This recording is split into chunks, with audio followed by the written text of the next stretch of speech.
আসসালামু আলাইকুম এভরিওয়ান, কেমন আছেন সবাই? এই দেখেন দুবাই ইমারত, খুবই রৌদ্র। বাসার থেকে বাড়িছি, খুবই রৌদ্র, আটা যায় না। তো দেশের কালচার দেখেন, গাড়ির জায়গায় জায়গায় পালাই, গাড়ির কোনো মূল্যই নাই। এদেশে গাড়ি, প্রচুর গাড়ি। এদের রৌদ্র আসতেছি।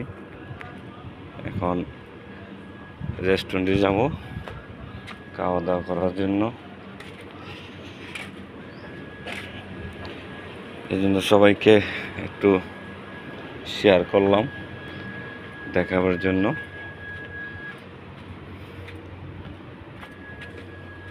তো দুবাই শহরে ইমারতে খুবই রোদ। সবাই ভালো থাকেন, সুস্থ থাকেন। এই রেস্টুরেন্টে আসছি, রেস্টুরেন্টে খাওয়া দাওয়া করবো।